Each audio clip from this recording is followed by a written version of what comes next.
Citation, ethics, and legal consideration in technical communication and production. Analyze the profound importance of academic integrity and honesty in all forms of technical communication, recognizing its impact on personal credibility and professional trust. Apply basic principle of common citation style, example APA and IEEE. Accurate and consistently to proper acknowledge sources in various technical documents, thereby avoiding plagiarism. Objectives: discuss key legal aspects including copyright, intellectual property, patent, trademark, and trade secret, and liability as they directly relate to creation, distribution, and use of technical documents and professional practice. Demonstrate professional responsibility by consistently upholding ethical and legal standards in their technical writing and reporting, contributing to a culture of integrity in their future workplace. Identify common ethical elements and the rise in technical communication, practice and purpose responsible, well-reasoned solution, and prioritize truth. Importance of academic integrity. Academic integrity is the unwavering commitment to honest, trustworthy, and responsible scholarship. It fundamentally means that all works you produce and submit is genuinely your own original effort. Furthermore, if you cooperate ideas, data, or exact word from others, you are obligated to give them clear and proper credit. What is academic integrity? Academic integrity encompasses a set of core values that guide intellectual conduct. Understanding these values in the first step toward embodying them. 5 values: honest, trust, fairness, respect, and responsibility. Why does academic integrity matter? Holding academic integrity is not just about avoiding punishment. It is crucial for building a strong foundation for your future and for the advancement of knowledge itself. It matters because, number 1, builds credibility and reputation. Number 2, promotes genuine learning and critical thinking. Prepare for professional life and technical practice. Respect intellectual property and foster innovation. Okay. To everyone, I will report the 1.3 or the consequences of academic dishonesty. So in this area, the academic dishonesty, which encompasses various forms of deceit. So when I say various forms of deceits, it can be cheating, tapos then códigos, código, like that. Various deceit can lead to severe and escalating consequences both in academic setting in your future career. So in that case, you will face some consequences that will trouble you through your academic transition. Maybe some of the teacher will give you INC or incomplete, or sadly 5 or 5 na grade. So next, this is the act of using of someone else's words or ideas in intellectual property without their proper attribution, presenting them as your own. It is a serious form of intellectual theft. So it's like a plagiarism or piracy. So if someone has taken credit upon your work, it will be labeled as a plagiarism. So there are 3 types of plagiarism: the direct plagiarism, which copying text word for word without the quotation mark or chat.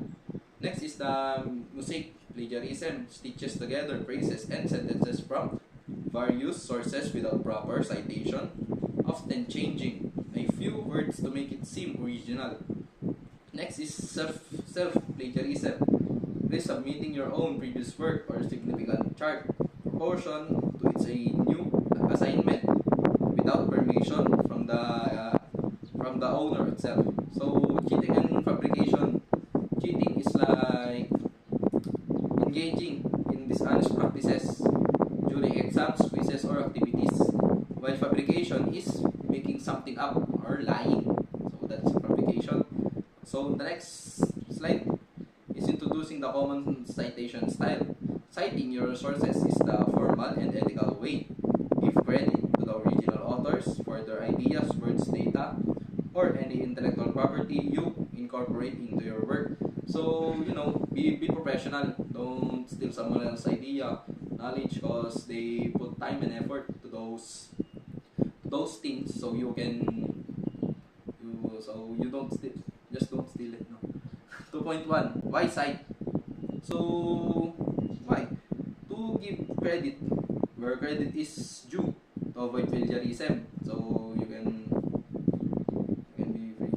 To build credibility and authority, to allow readers to trace and verify information to support your argumentation. So 2.2, overview of citation styles. Different academic fields and professional discipline have developed their own preferred citation styles. These styles provide specific standards, rules for how to format in text citations within the body of your text, and full reference list at the end of your document. So you need to put the citation style at the end of the document for the credit to the owner. Citation style, so acronym, maybe an acronym or the name of the author or the reference, or where did you get that information to. Next is the basic principle of APA style, 7th edition. APA style utilize an author date system in text citations, meaning you include the author's last name and the year of publication in parentheses. The full detail of the sources are often provided in alphabetical references list at the end of your document. So there are types of APA style in citation style. For example, the author names, the name of the author, then the date when it was published. So sometimes you can put the both authors, so you can credit them both. Next is the direct quotation. So must be less than 40 words so it can be catchy and it's not too boring. Technical communication is essential for effective knowledge transfer. Direct quotation, 40 words or more.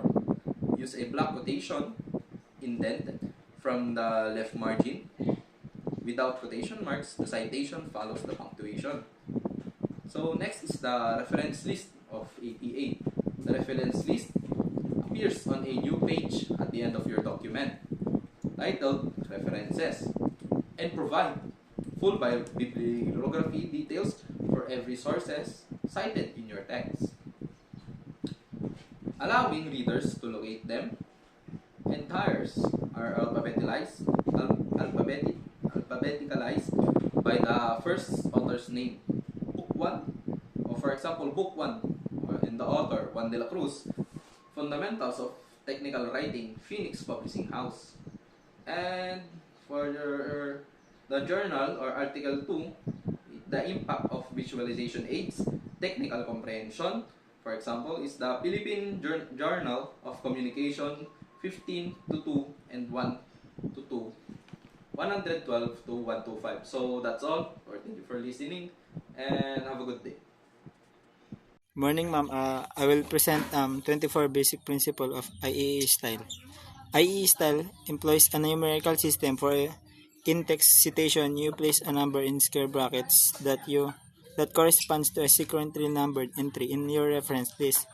This system is particularly efficient for technical document that may have many references. In in-text citation examples, IEE, the system efficiently was significantly improved. One and several studies confirm these findings. As discussed by De La Cruz, for data privacy is paramount. And reference list examples, the reference list titled reference and is the number sequentially according to the order which the source first appear in your text. Each entry provides full bibliographic details. Website, E. Santos R. Garcia and the Elton Ethical Consideration in AI Development, Technical Ethics Institute, October 26, 2020, and it is online, and there's the link. Number 3 is review of ethical principle in technical communication. Ethics in technical communication refers to the moral principle and the values guide your decision and action. When creating, managing, and sharing information, it's about consistently striving to do the right thing, even if faced with pressure or difficult choices. Number 3.1, honesty and accuracy. Technically, communicators bear a fundamental responsibility to be truthful, precise, and variable in all their reporting. This means providing information that is factual, correct, free from errors, and not misleading in misinformation. And thank you, ma'am. Okay guys, so good afternoon. So the next topic is the 3.2, the objectivity. In the objectivity, it is stated that objectivity means presenting information without personal bias, prejudice, or favoritism toward a particular outcomes.